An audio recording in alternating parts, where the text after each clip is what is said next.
bien. Une fois de plus, bienvenue sur ma chaîne YouTube. Toi qui me regardes, qu'est-ce que tu attends pour ne pas t'abonner? Allez, vas-y, abonne-toi, like et surtout, tu me laisses un commentaire depuis quelle ville ou quel pays tu me regardes. Pour aujourd'hui, je vous montrerai une astuce pour optimiser le rangement dans votre maison.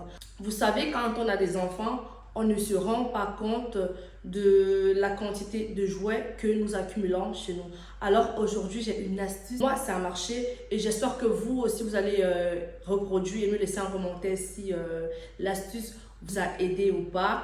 Mais je pense que si. Je vous montrerai dans cette vidéo comment optimiser votre rangement chez vous. Sans plus tarder, je vous laisse avec la suite de la vidéo. Si chez vous, vous avez des jeux d'enfants qui viennent dans des boîtes comme ça ou dans des petits cartons, que ce soit des puzzles. Je prends des sacs de congélation comme ceci. Je pense que vous les trouverez par exemple chez Action. Celui-là, il vient de chez Action. J'enlève un sac.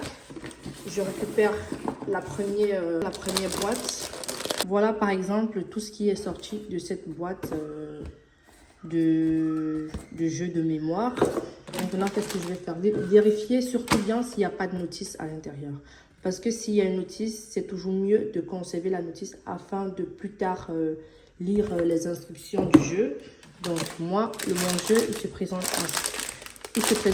ainsi.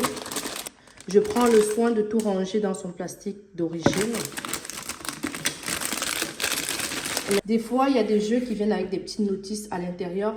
Et d'autres jeux, il n'y a pas de notice. Et les instructions sont juste marquées, soit à l'avant ou au dos de la boîte. Donc, je prends cela, je les range dans mon plastique.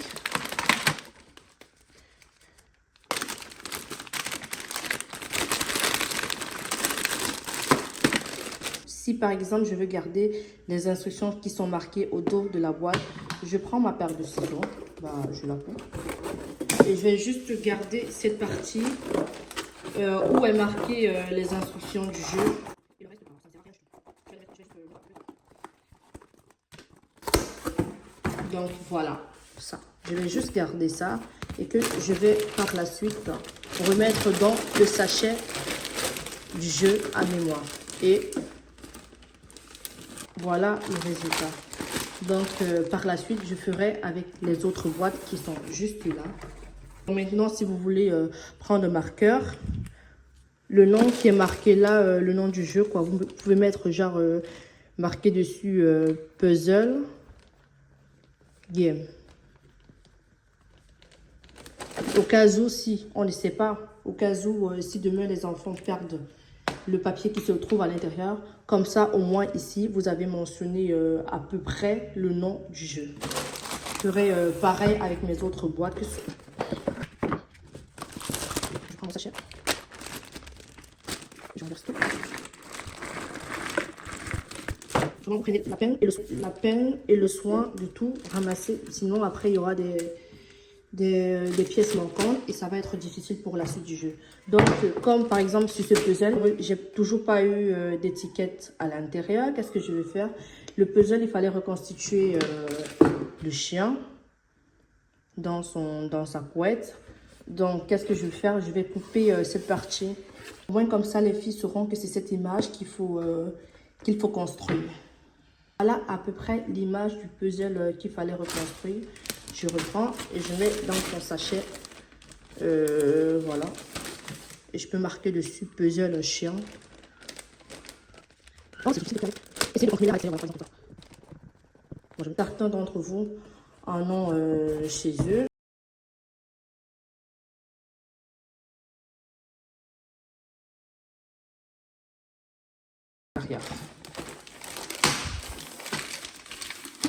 Et surtout bien fermé pour que les pièces ne se perdent pas. Ça, c'est très important. Donc, regardez à peu près l'espace que j'ai pu avoir en rangeant les jeux dans des petits sachets comme ça. Vous voyez, ça prend beaucoup moins d'espace dans la maison et c'est facile à ranger quelque part. Voilà, donc n'hésitez pas, si vous avez aimé la vidéo, de me laisser un pouce bleu, de liker, on commente et surtout on s'abonne pour ne pas rater voilà, la prochaine astuce sur ma chaîne YouTube. Merci. De plus, merci d'avoir regardé la vidéo. N'hésitez surtout pas de commenter, me laisser un pouce bleu et la famille en partage pour que la communauté puisse s'agrandir. Merci.